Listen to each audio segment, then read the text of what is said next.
mystical, city of God. The miracle of His omnipotence and the abyss of His grace. The divine history and life of the Virgin Mother of God, our Queen and Our Lady, Most Holy Mary, expiatrix of the fault of Eve, and mediatrix of grace. Manifested in these later ages by that Lady to her handmaid, Sister Mary of Jesus, Superioress of the Convent of the Immaculate Conception of the town of Agreda, of the province of Burgos in Spain, under obedience to the regular observance of the Seraphic Father, Saint Francis, for new enlightenment of the world, for rejoicing of the Catholic Church, and encouragement of men. Translation from the original authorized Spanish edition, by Fiscar Marison, begun on the Feast of the Assumption 1902. Mary of Agreda is known to have been favored with the miracle of bilocation, always remaining in her convent at Agreda. She was for a number of years the first messenger of the true faith sent by God to the Indians in Arizona and New Mexico, U.S. City of God is divided into 3 parts and 8 books. Part 1 contains books 1 and 2. Part 2 contains books 3, 4, 5 and 6. Part 3 contains books 7 and 8. As circumstances compel a serial publication of the 4 volumes, the author judged it best to head these divisions as follow: The Conception, books 1 and 2. The Incarnation, books 3 and 4. The Transfixion, books 5 and 6. The Coronation, books 7 and 8.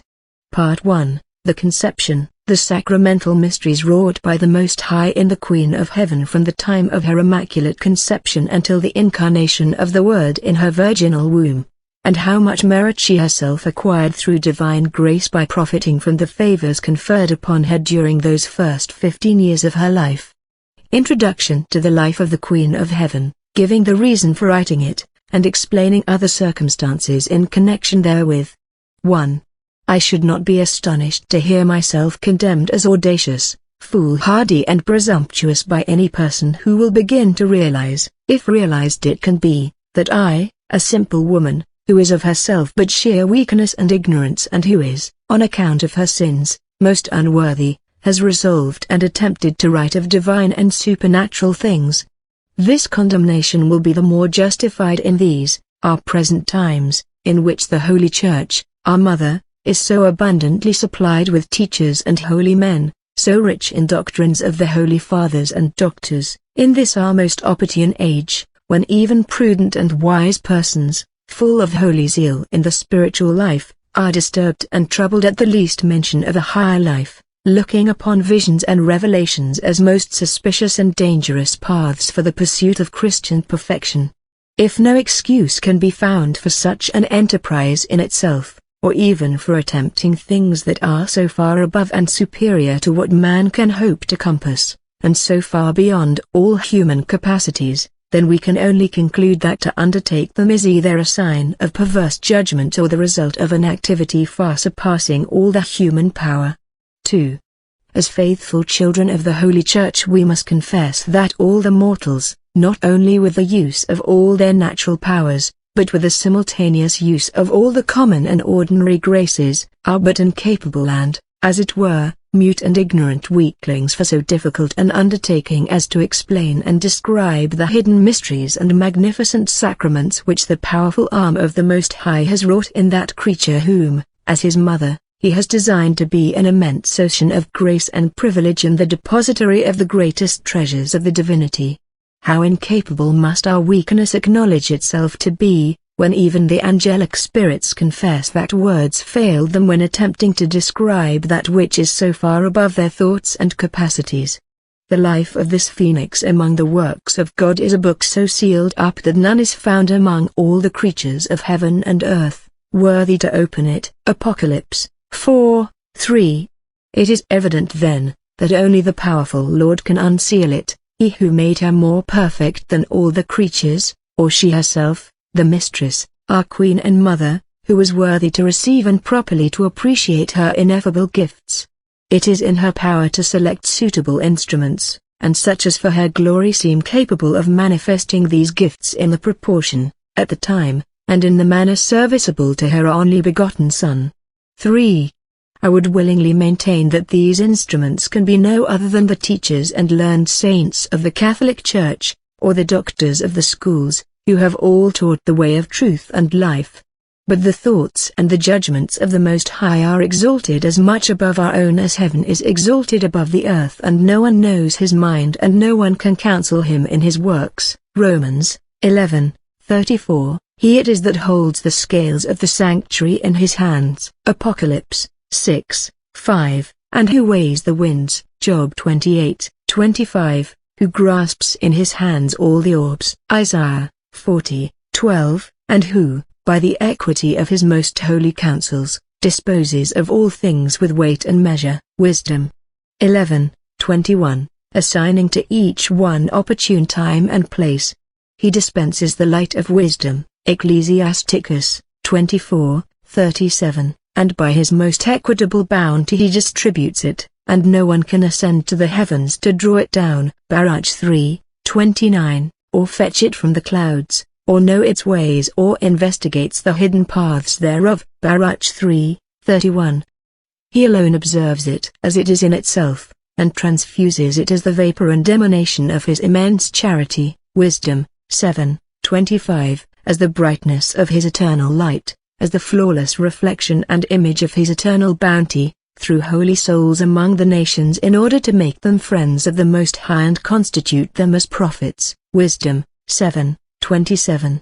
The Lord alone knows why and for what purpose he thus prepared me, the last of his creatures, why he thus called and raised me, obliged and compelled me, to write the life of his most holy mother, our Queen and Lady. 4. It is beyond the prudent surmise of any man that, without this influence and power of the Most High, the thought of such a work should enter into a human heart, or such an enterprise should take shape in my mind.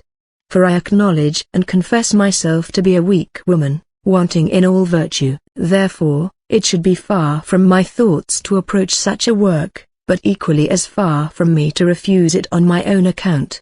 In order that a just estimate may be had in this matter, I will mention in simple truth something of that which happened to me regarding this history. 5. In the 8th year after the foundation of this convent, in the 25th of my life, obedience imposed upon me the office which I unworthily hold at the present day, namely, to be the abbess of this convent.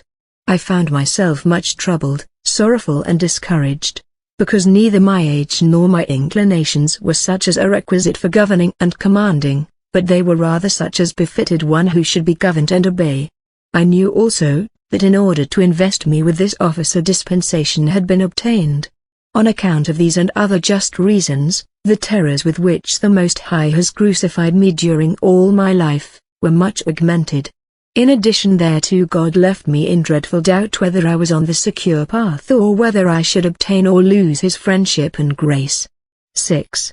In this tribulation I cried to the Lord with all my heart that he help me, and if it be his will that I should be freed from this danger and burden. Although it is true that the Lord had prepared me some time beforehand and commanded me to accept the office, and although when I tried to excuse myself on account of my pusillanimity, he always consoled me and reiterated his command, I nevertheless did not cease my petitions, but rather augmented them. For I perceived and understood in the Lord that, although he showed this to be his holy will, which I could not hinder, yet I was aware at the same time that he left me free to retire and resist, and, if I wished, to act according to my weakness as a creature and in the consciousness of total insufficiency, such is the prudence of the Lord in his dealings with men. Relying on this kindness of the Lord, I increased my efforts to be relieved from this evident danger, which is so little estimated by our human nature with its bad habits and disorderly passions. The Lord, however, repeated continually that it was his will, and he consoled me, admonishing me through his holy angels to obey. 7. I fled in this affliction to our Queen and Lady as to my only refuge in all troubles, and after I had manifested to her my way of life and my desires, she deigned to answer me in these sweetest of words: My daughter, console thyself and do not be disturbed in thy heart on account of this labor, prepare thyself for it, and I will be thy mother and superior, whom thou shalt obey, and the same I will be to thy subjects. I will supplement thy deficiencies, and thou shalt be my agent, through whom the will of my Son and my God shall be fulfilled. In all thy temptations and troubles thou shalt take refuge with me, confer about them with me, and take the advice, which I will give thee in all things. Obey me, and I will favor thee and will continue to be attentive to thy affliction. These were the words of the Queen, as consoling as they were soothing to my soul. From that day on the Mother of Mercy multiplied her mercies toward me, her slave, for she became more intimate with me and continued her intercourse with my soul, receiving me, listening to me, teaching me with ineffable condescension, giving me counsel and encouragement in my affliction, filling my soul with the light and knowledge of eternal life, and commanding me to renew the vows of my profession in her presence. Finally this our most amiable Mother and Lady revealed herself still more fully to her slave, withdrawing the veil from the hidden sacraments and magnificent mysteries which are contained, though unknown to mortals, in her most holy life. And, although this blessed and supernatural light was uninterrupted, and especially clear on her festival days and on other occasions when I was instructed in many mysteries, yet it was not so full, frequent and clear as that which was afterwards vouchsafed to me when she added the command that I write the history of her life according as Her Majesty herself should dictate and inspire me. Particularly on one of these festivals of the Most Holy Mary, the Most High informed me that he had in reserve many hidden sacraments and blessings, which he had conferred upon this his Heavenly Mother in the days of her pilgrimage, and that it was his intention to manifest them to me, in order that I might write them down according to her guidance. This will of the Most High, though I resisted it, was continually present to my mind for the space of 10 years, until I attempted the first writing of this divine history. 8. Consulting about my doubts with the holy princes and angels, whom the Most High had appointed to direct this work of writing the history of our Queen, and manifesting to them how great was my disturbance and affliction of heart, and how stuttering and mute was my tongue for such an arduous task, they replied over and over again that it was the will of the Most High that I write the life of His most pure Mother and our Mistress. On one day especially, when I made many objections and declared to them my difficulties, and my incapability and great fears, they spoke to me these words: with good reason thou fearest and art disturbed, a soul, doubtest and hesitatest in a matter, where we angels ourselves would do the same, as considering ourselves unable worthily to describe the high and magnificent doings of the Omnipotent in the Mother of Piety and our own Queen. But remember, dearest soul, that the firmament, the whole machinery of the world and all things created will sooner fail, than the words of the Most High many times He has promised to His creatures, and in the Holy Scriptures it is recorded, that the obedient man shall speak of victories over his enemies and shall not be reprehensible in obeying. Proverbs 21:28. And when He created the first man and gave him the command not to eat of the tree of knowledge, He established the virtue of obedience, and swearing He swore, in order to give greater assurance to man. For the Lord has repeatedly given such an oath, for instance, when He promised to Abraham that the Messiah should descend from his race, He added thereto the assurance of an oath. Genesis 22:16. The same He did when He created the first man, assuring him that the obedient shall not err. He also repeated this oath, when He ordained that His most holy Son should die. Luke 1:73. And He gave a like assurance to men that they, who should obey this second Adam, imitating him in the obedience, by which he restored what the first lost through his disobedience, shall live forever, and that the enemy shall have no part in them. Remember, Mary, that all obedience takes its rise from God as from its first and principal source, and we angels obey the power of His divine right hand and His most just will.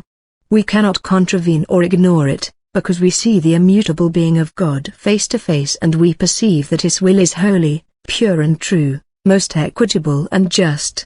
Now this certainty, which we angels possess through the beatific vision, you mortals also possess in its proper proportion as wayfarers through the words of the Lord concerning your prelates and superiors. He who hears you, hears me, and who obeys you, obeys me. Luke 20:16. Now since obedience is rendered on account of God, who is the principal cause and who is the superior of all, It is befitting to his almighty providence that he take the consequences of obedience, whenever that which is commanded is not in itself sinful. Accordingly the Lord assures us of these things by an oath, and he will sooner cease to exist, though this is impossible, than that he will fail in his word.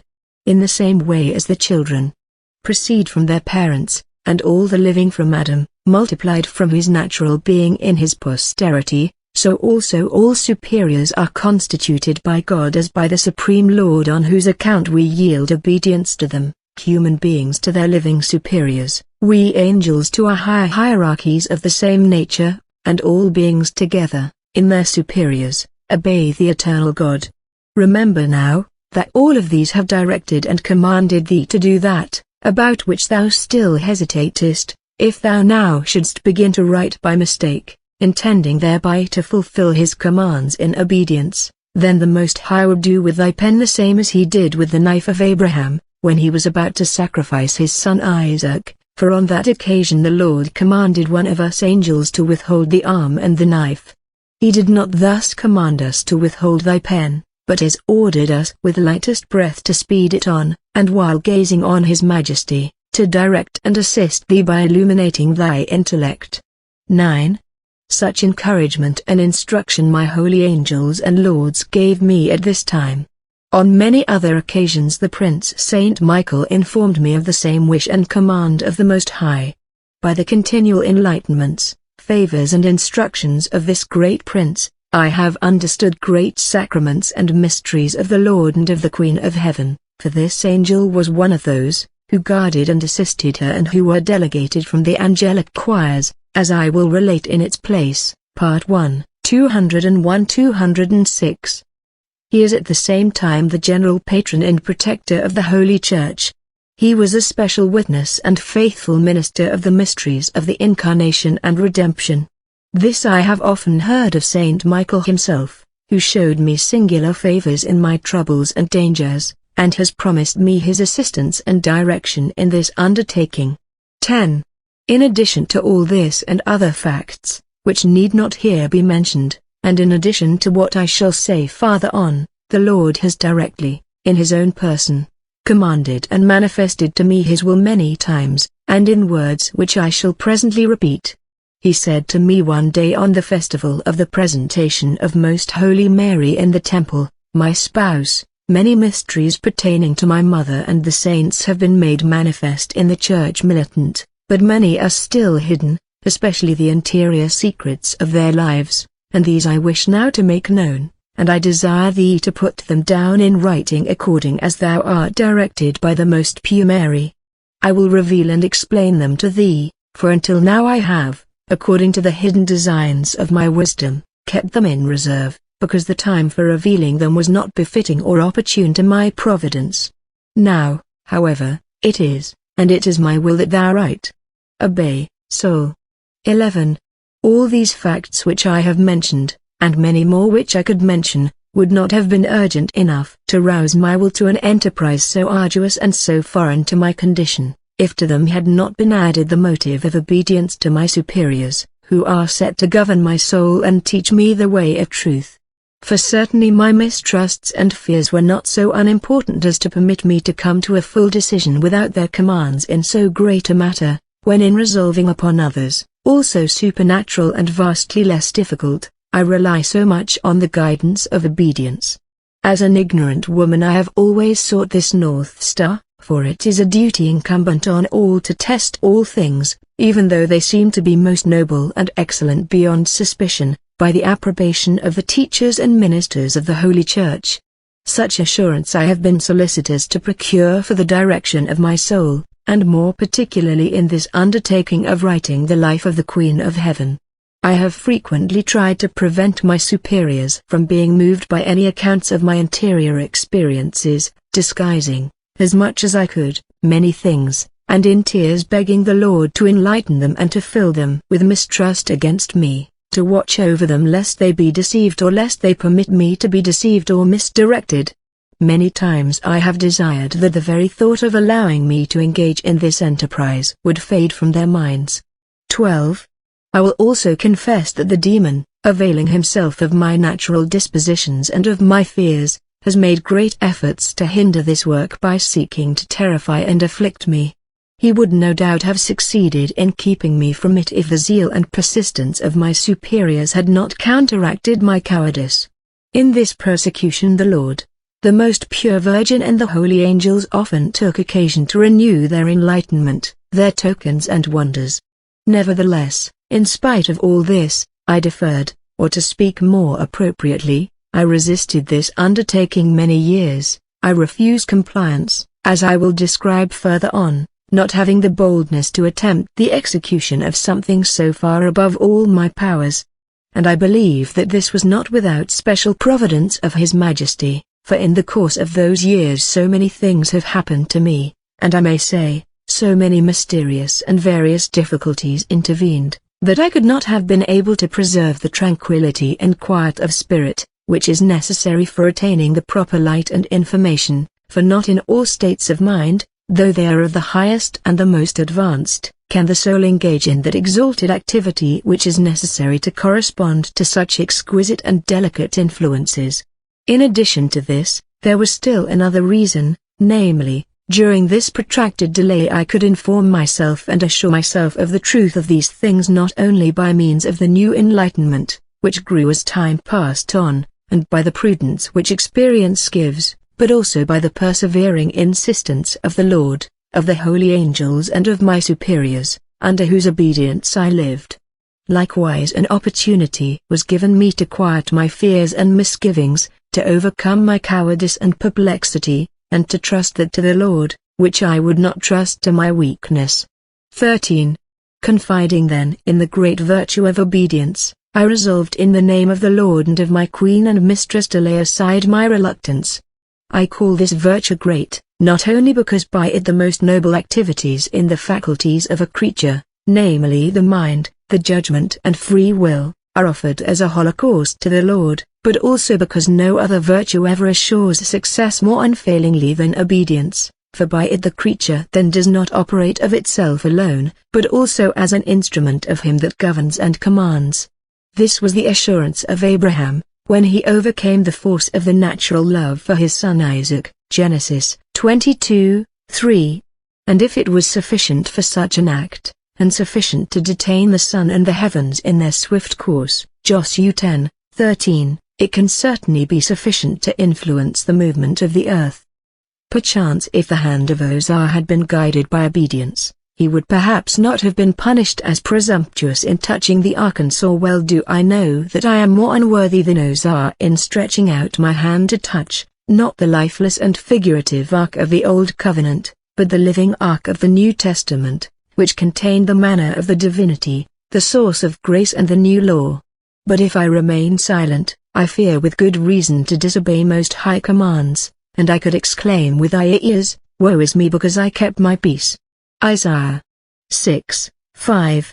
Therefore, my Queen and Lady, it is better that thy benignest goodness and mercy and the blessings of thy liberal hand should shine forth through my base and unworthy efforts. It is better that I should experience thy blessings in obeying thy commands, than that I should fall into thy displeasure. It will be a work of thy clemency, O purest Mother, to raise the poor from the earth and to execute through a weak and unfit instrument, a work so difficult, for thereby thou shalt magnify thy condescension and the graces which thy most holy Son communicates to thee.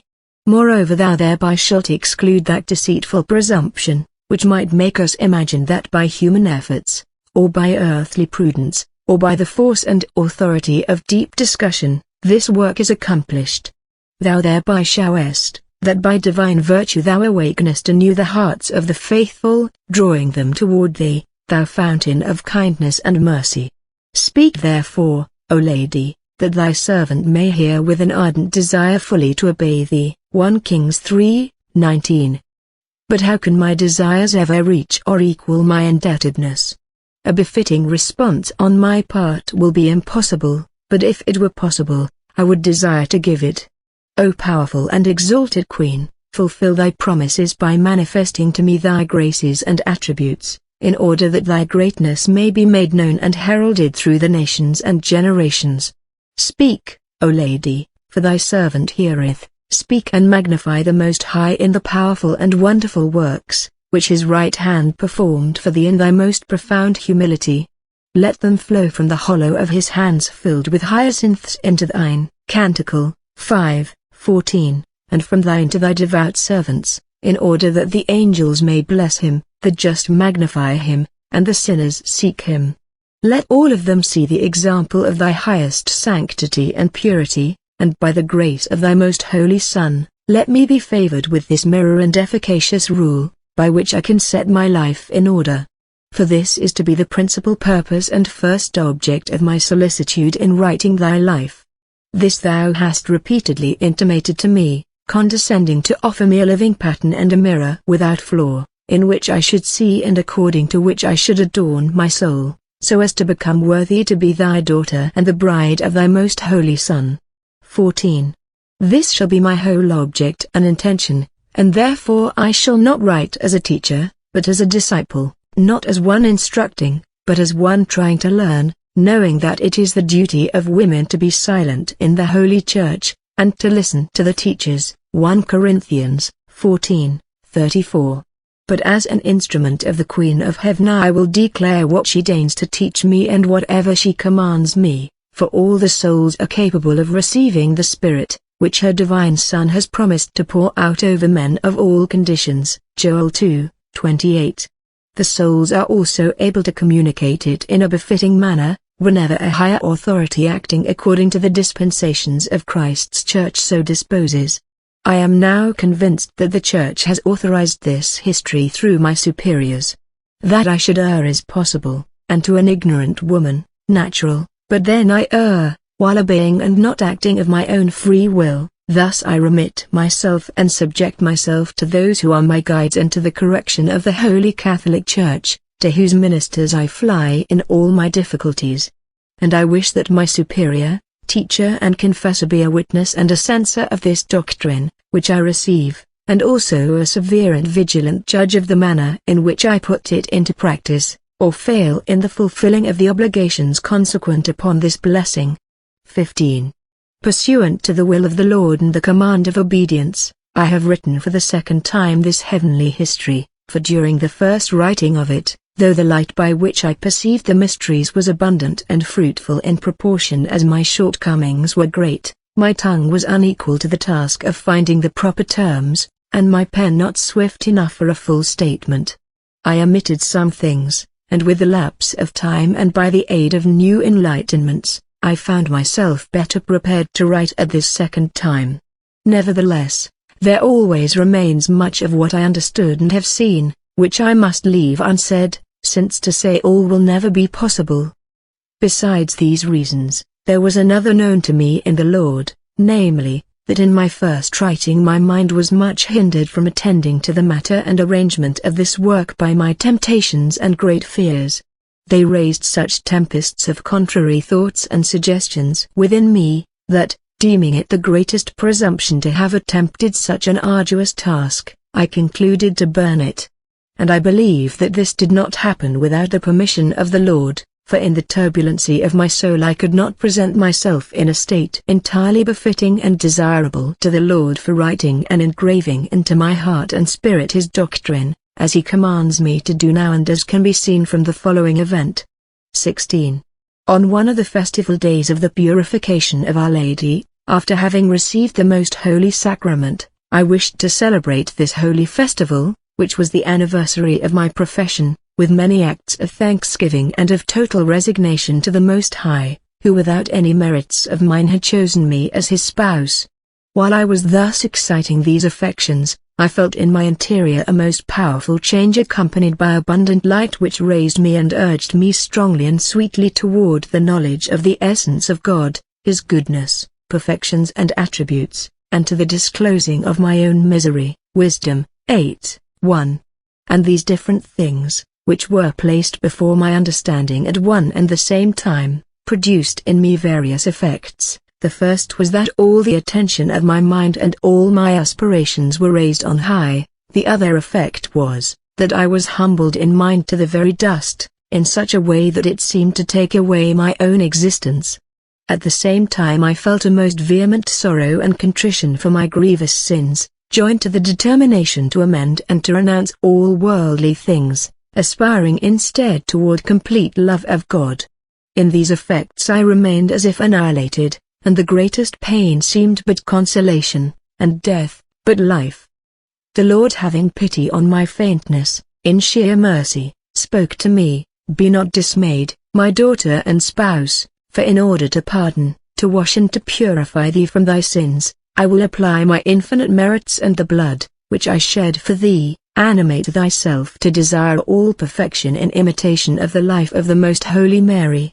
Write it a second time in order that thou mayest supply what was wanting and impress her doctrines on thy heart. Do not again irritate my justice, nor show thyself thankless for my mercy by burning what thou shalt have written, lest my indignation deprive thee of the light which, without thy merits, thou hast received for the manifestation of these mysteries." 17. I immediately thereupon saw the Mother of God, who also spoke to me, "My daughter, as yet thou hast not derived becoming fruit for thy soul from the tree of life, which was offered thee in the writing of my history, nor didst thou enter into the substance of its contents. Thou hast scarcely yet thought of this hidden manner, nor hast thou attained that perfect and ultimate preparation, which the Almighty requires in order to engrave and imprint, in a proper manner, my virtues into thy soul. I am to give thee the befitting qualities and perfections for that which the divine right hand is to accomplish in thee. I have asked him that, through my intercession and through the abundant graces conferred upon me, I be permitted to adorn thee and compose thy soul, so that thou mayest turn again to the writing of my life with less attention to the material and more to the spiritual and substantial part of it. Remove the hindrances which oppose the currents of divine grace flowing to thee from the Almighty through me, and make thyself capable of readily accepting the full portion assigned to thee by the divine will. See that thou do not curtail or limit it by thy shortcomings and imperfections."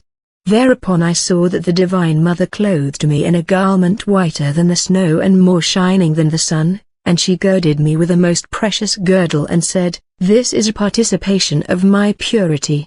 I also asked for the infused science of the Lord, which should serve me as most beautiful hair for my adornment and for other precious gifts and presents, the value of which I saw and knew was great, but which I was not able fully to estimate. After having thus adorned me, the Heavenly Lady said, "Work faithfully and earnestly to imitate me and to be my most perfect daughter, engendered of my spirit, nourished at my breast. I give thee my blessing, in order that in my name and under my direction and assistance thou mayest again resume thy writing." 18. The whole of this holy life of Mary is divided, for greater perspicuity, into 3 parts.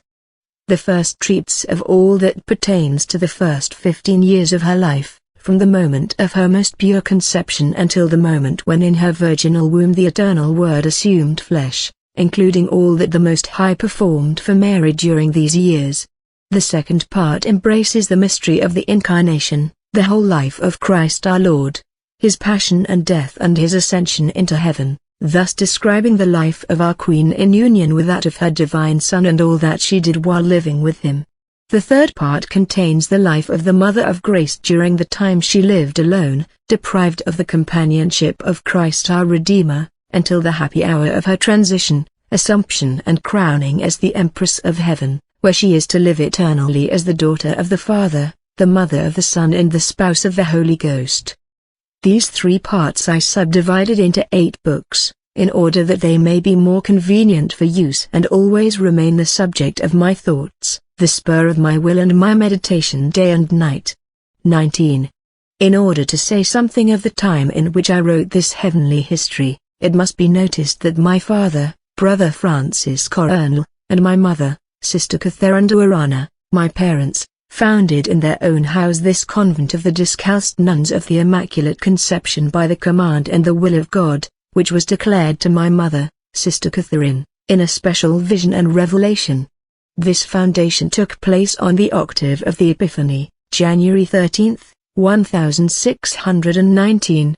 On the same day we took the habit, my mother and her 2 daughters, and my father took refuge in the order of our seraphic father Saint Francis, in which 2 of his sons had already been living as religious. There he took the habit, made his profession, lived an exemplary life, and died a most holy death.